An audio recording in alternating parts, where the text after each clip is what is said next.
Princess Quan mistakenly thought I was a poor student who couldn't afford meals, so she sent money to my card on time every month, supporting me for 4 whole years. It wasn't until I graduated from college that Shen Qingyu broke up with me and disappeared without a trace. Before I could react, her phone number became invalid, and all her social media accounts were deactivated. 3 days later, her lawyer found me and handed me a gift deed stating Shen Qingyu voluntarily gifted me the villa, medical records, and 18 million in savings as a thank you for our 4 years of college romance. That's when I realized she saw me as a broke loser. But I wasn't short on money at all. Actually, when Shen Qingyu and I were together, I told her my family was well off, but she confidently shot back. No matter how rich you are, I have more. I didn't argue because I loved her. But everything was fine. Why did she have to break up with me? We were so close yesterday. How could she change her heart overnight? I forced myself to stay calm and use my family's connections to quickly find out the truth. She was getting engaged today to Pei Junheng, the young master of the Pei family. I immediately rushed to the scene and saw Shen Qingyu standing on stage. She wore a haute couture gown, beautiful yet dignified, but her brows were tightly furrowed. I sensed Shen Qingyu was unhappy. Was she being forced to marry Pei Junheng? Suddenly, someone shouted from the crowd, and I saw Pei Junheng reach out to grab Shen Qingyu, but she instinctively stepped back to avoid him. Pei Junheng was displeased. Shen Qingyu, have you already forgotten your promise to me? Shen Qingyu's face turned pale, but she forced herself to step forward. I knew she was being threatened by this man. When Shen Qingyu saw me, a flicker of joy appeared in her eyes, but quickly vanished. Then Pei Junheng glared at me from the stage. You brat, you sure call my fiancé intimately. Hearing this, my heart sank. I could feel all eyes on me filled with contempt, but I wasn't some sycophant. Shen Qingyu and I met during a college club event. When I was so hungry, I stole my roommate's snacks. It was just playful teasing among roommates. I didn't think much of it. Shen Qingyu happened to see it and thought I was being bullied, so she stood up for me, saying I shouldn't steal others' food. From then on, I fell for her at first sight and kept pestering her until we got together. The whole school spread rumors that Shen Qingyu was keeping a gigolo. To save her face, I told her my family was rich, but she didn't care. We were together for 4 years. No dramatic love story, just deep love. So her sudden breakup was hard to accept. I had to find out why. You broke up with me just to marry this guy? I frowned at Shen Qingyu. She stepped forward and slapped me. I already told you to leave. Can't you understand? I didn't dodge because she wore heels, and I didn't want her to fall if she hit too hard. I laughed bitterly. Shen Qingyu was getting married, and I was still worrying about her. Was I too foolish? Then I looked at her and said, how could you leave without a word? No explanation? That's unfair to me.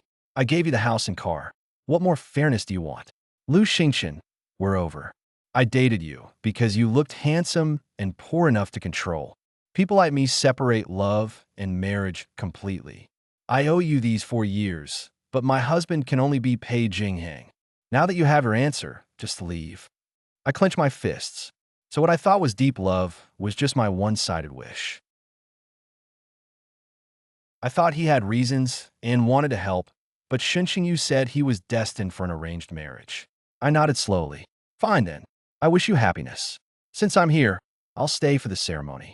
Otherwise, it would be disrespectful to the Pei family and all of Heichin. I couldn't help but laugh. Was Pei Junheng really that arrogant? I'd heard such arrogant words before, but after teaching a few reckless guys a lesson, no one dared talk to me like that. Pei Junheng didn't notice the contempt in my eyes. He clapped proudly. Then many men in black suits came out from both sides. Lu Xingchen, sit down yourself, or should I have him pin you to the chair? Lu Xingchen, get lost. I don't want to see you anymore. Shen Qingyu, did I ask you to speak? Don't think I'm stupid. I can tell you're protecting this brat. I looked deeply at Shen Qingyu. Today was our engagement ceremony. I just didn't want any dealings with the past to avoid embarrassing her. Jingheng, I'm doing this for you. He pointed at me. Get off the stage and watch. 4 men in black suits surrounded me and sat me in a corner. If they wanted to play, I wouldn't be polite. Then a group of arrogant young men walked toward me. They were probably Pei Junheng's cronies. Brat, why don't you just live quietly? You come here to embarrass yourself. You really think Shen Qingyu will protect you?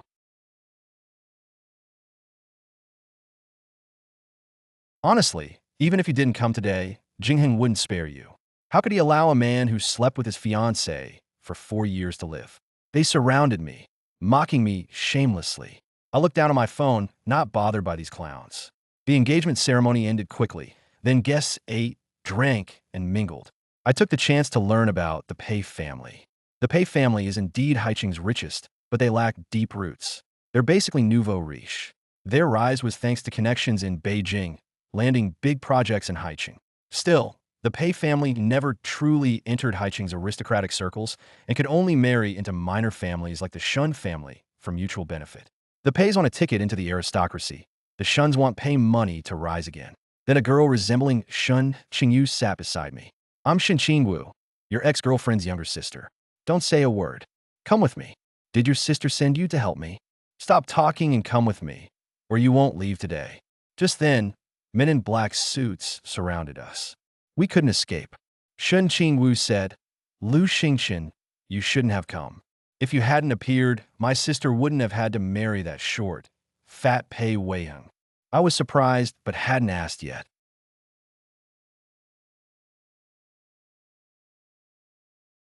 Suddenly, a commotion broke out in the banquet hall.